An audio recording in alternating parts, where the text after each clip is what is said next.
Hey guys, what's going on? It's Guillermo again. So I wanted to go ahead and talk about a topic today regarding the GT350's powertrain. I wanted to see, well, I want to go ahead and share my experience because I'm getting close to owning this car for 2 years, and being a 2017 and then a 2019 Mustang GT owner, which I've had before this vehicle, I noticed that, and I knew this going into the GT350, that it wasn't really going to have that much torque down low. Obviously, when you really get enough space to really go all out and give it all the gas and all the beans, and yeah, it's cool. The GT350 screams up top, so does the Coyote engine. But at the same time, I wanted to go ahead and make a video to, in my opinion, is the GT350 underpowered from the factory?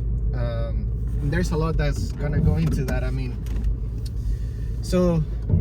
Right now I'm just gonna talk as I'm driving, because I haven't had nearly enough time to make a video lately. So I just decided, hey, I'm just gonna make a video today. I'm on my way to the gym on a Wednesday. I'm lucky enough to have Wednesdays off. I might still going to work, but I've been doing a lot of side jobs here at home, just so that I can pay bills quicker. One of my goals this year is to finally finish paying off my car. I've only had it for 2 years, well, close to 2 years, not 2 years yet, but that's one of the things that I wanted to do this year, is finish paying off my car, and I'm getting there. I'm almost there. But anyways, getting on topic again. So the GT350, when I first got the car, I did notice that the car didn't have, it's like nothing down low. I can go ahead and floor it at 2,000 RPMs, or just get into the gas quickly at 2,000 RPMs, and it's like there's nobody home, until about 5,000 RPMs that it starts to really pull and put you back in the seat. And that's something that I liked from the Mustang GT I used to have. It was supercharged, so it would, it would get up and going real fast no matter what the RPM was. Even on stock form, the GT has a lot more torque down low, and it's just the nature of this engine, the flat plate crank, and then pretty much how it's designed, that it doesn't really have much torque down low. But at the same time, I wanted to talk about some of the things that I've done to the car, and some of the things that you can do to your GT350 to be able to get a little bit more torque down low. The first thing is going to be, obviously, the most common thing that you can do is going to be the cold air intake. Let me rephrase that. The air intake filter, because there is a lot of companies out there that have cold air intakes, but unfortunately you're not going to see any benefit at all, because in these cars the cold air intake is so good from Ford. They did an amazing job. They sealed it super tight with the hood, so you don't have, after a while of sitting at a light or at a stop, you're gonna have to start seeing a little bit of that IATs rise up by a little bit, but nothing compared to any aftermarket ones. All the aftermarket ones that I see, they don't seal as good. The inlet is bigger. That's why you need a retune, because you're retuning the mass airflow sensor, but at the same time you are not gonna see any gains in the long run. It's in my opinion, it's not worth it for almost $450 that you're gonna be paying, and a retune. For no horsepower gain, it's kind of, and I say no horsepower because you're gonna be driving with the hood shut. With the hood shut, you're gonna experience increasing on the inlet air temperatures. Therefore, you're gonna make the same horsepower or less horsepower than the stock filter, or than the stock cold air intake. So you're gonna want to go ahead and replace your filter, just for something that is going to flow a little bit better than the paper one. The second modification that I would suggest, that is very, very important, or one of my, if you're okay with doing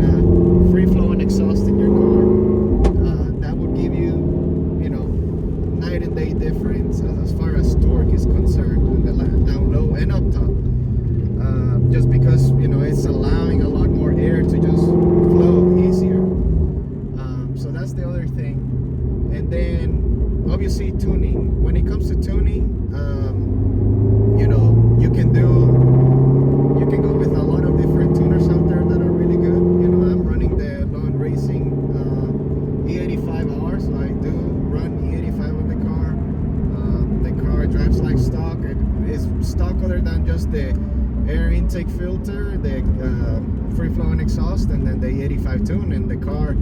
I'm gonna go ahead and put a picture on the screen right now. The car put down 400 and high 400s, so let's call it 500 because it was in the middle of summer, 98 degrees outside with super like high humidity. So I'm sure that if I went and dynoed it here in the winter, like the car would for sure go over the 500 mark.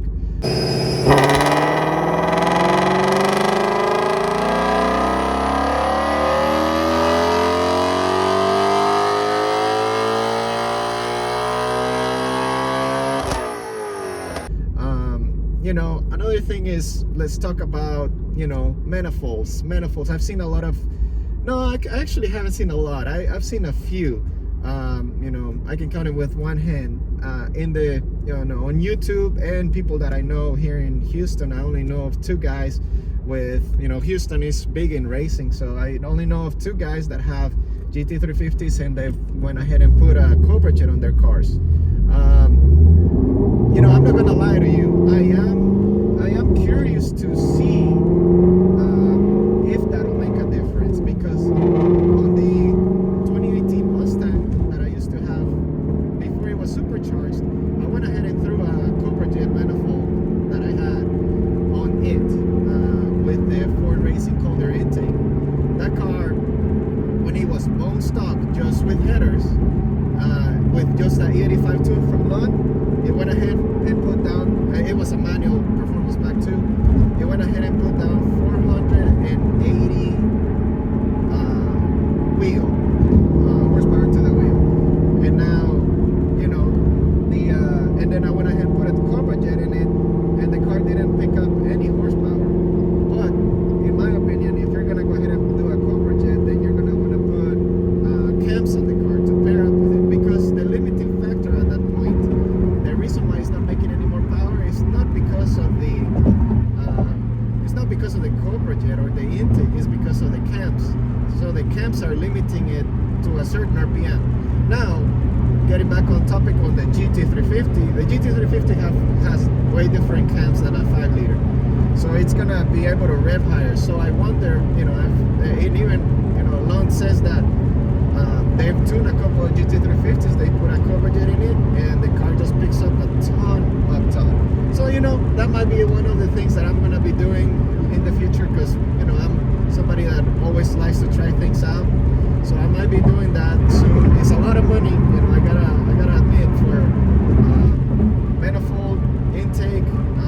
I also would either have to cut the hood, which I don't know if I'm gonna want to do, or I'm just gonna be able to get some BMR, motor mounts that are gonna lower my engine mount just a little bit. But it might be in the works. I might be doing that. I've been thinking about it for a while, but it is a lot of money. Their intake, manifold, throttle body, and tuning is gonna run you, over $2,000. So if I really want to do that, I don't know. But another thing that I wanted to go ahead and talk to you guys about is gonna be the superchargers. Yeah, sure, the GT350 is great when it's supercharged. It would make a lot of power, especially if you're somebody that just bought the GT350 to drive it on the street. You don't really care so much about road racing it. You take it here and there to go grab dinner. It's your weekend car. Even if it's your daily driver and you wanna just have another 200 extra horsepower on there, cool. Like the car can take it. As long as you have good feeling, the car can definitely last you a long time.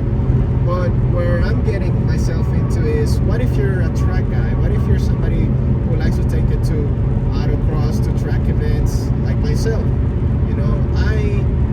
I don't think I'm gonna go down the path of high horsepower, at least, because right now the car, like I said, is making 500 to the wheels. Let's call it 500 to the wheels. The car is making great power. I mean, even on the street, you can see right here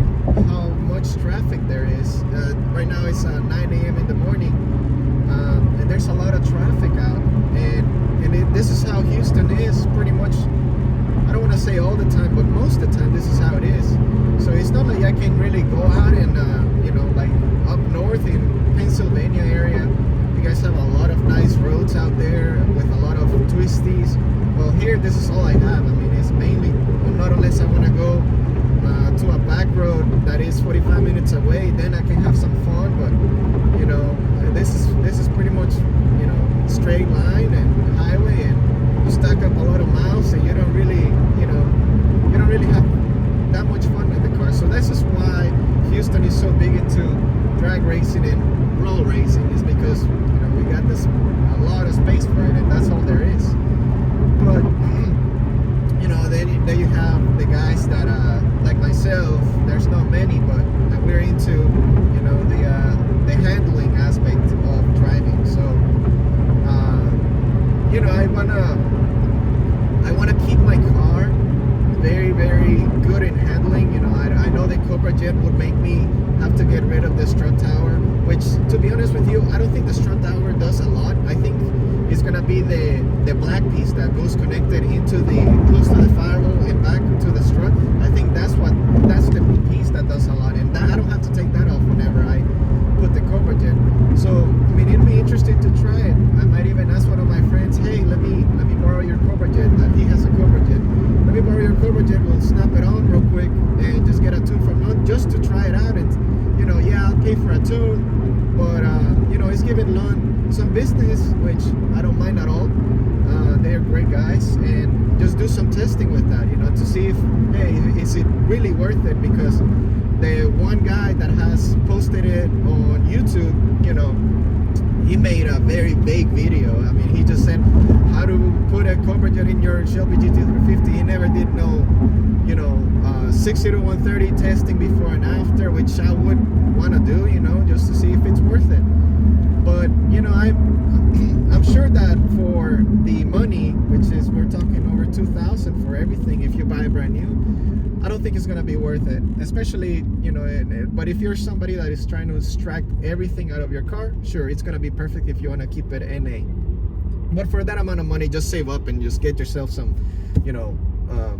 boost, whether it being, supercharger or centrifugal turbocharger, whatever you want. But getting back, is the Shelby underpowered? I think it is. I think it is, because when I first got the car felt very, very it felt like it wasn't really, there was a lot of left on the table, which is typically what Ford does. They leave some on the table so people like us, people like Lund Racing that are trying to get make adjustments to it, can mess with it and go in there and make more power reliably.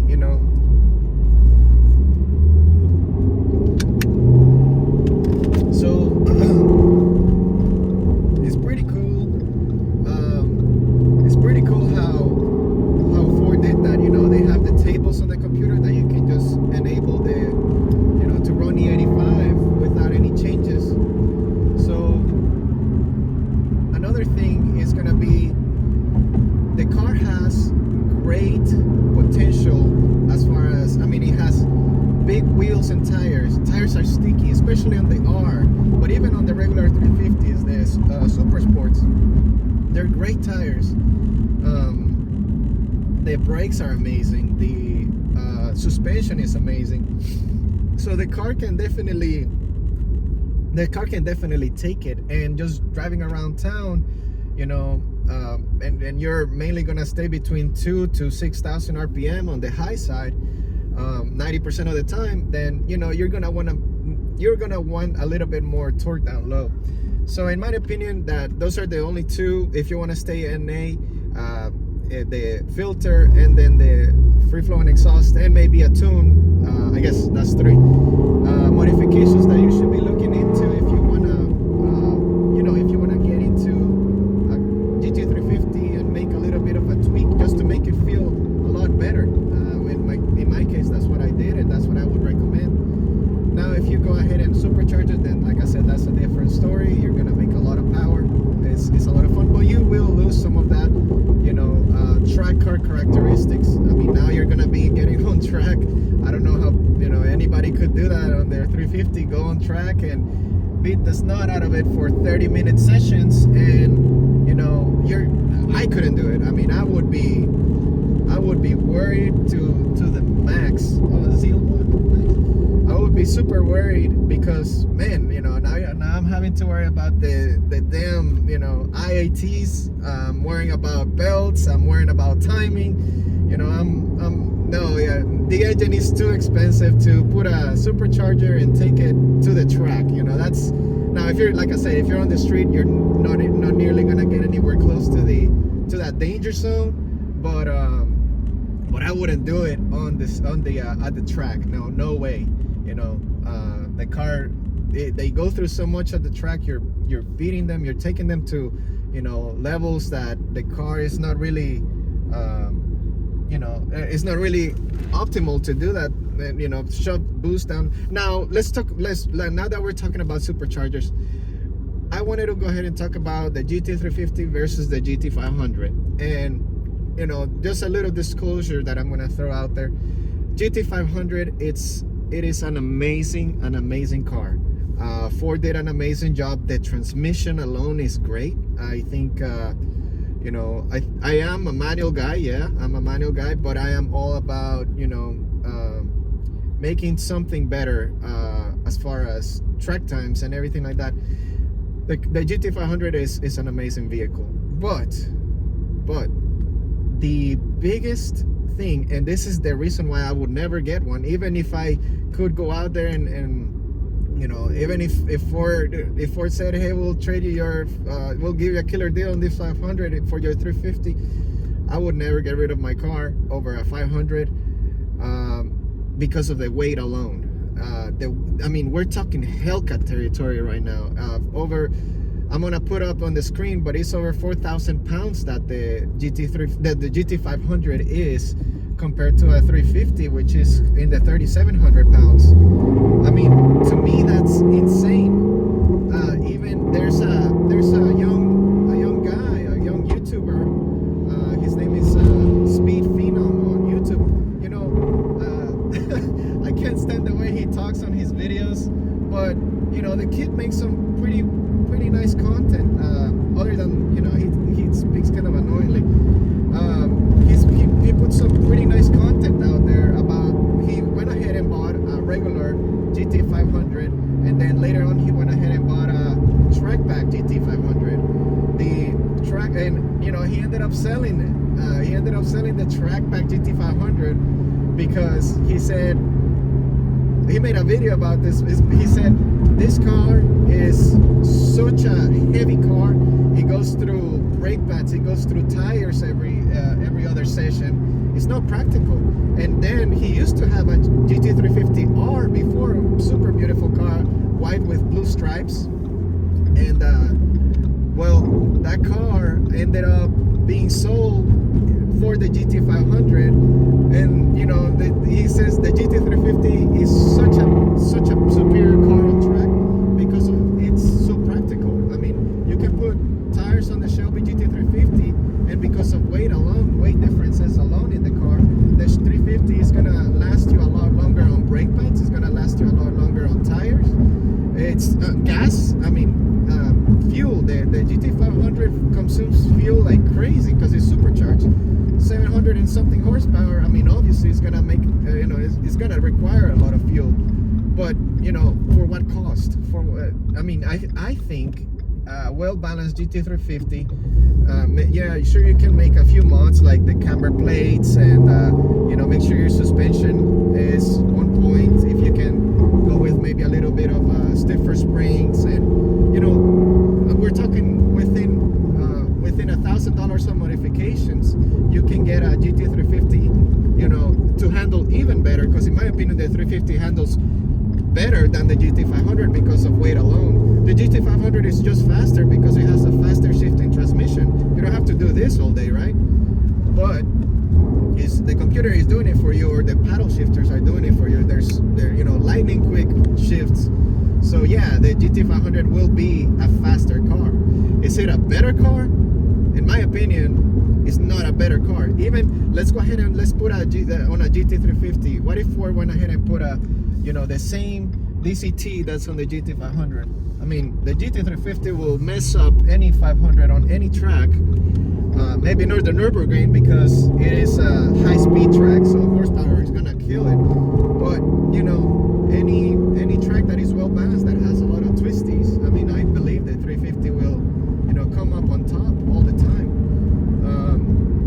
You know, it's but yeah, I mean, with newer stuff, they tend to get heavier.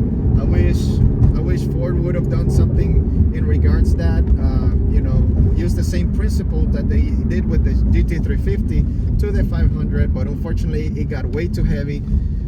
You know, I would never get one because of that reason. Do I think it's a great car? Absolutely, it's an amazing car. Do I think it's better than the GT350? Not at all. I mean, the 350 was, they knocked it out of the park. The weight, I mean, it's still a heavy car. I mean, I'm not saying the 350 is lighter by any means, but like I said, it is a lot lighter than the 500, and for that reason alone, because of practicality, because of wearable items, I will choose the 350 any day over the 500. So thank you guys for listening. I'm gonna go ahead and get my workout in, and you know, I'll catch you on the next video. Thank you.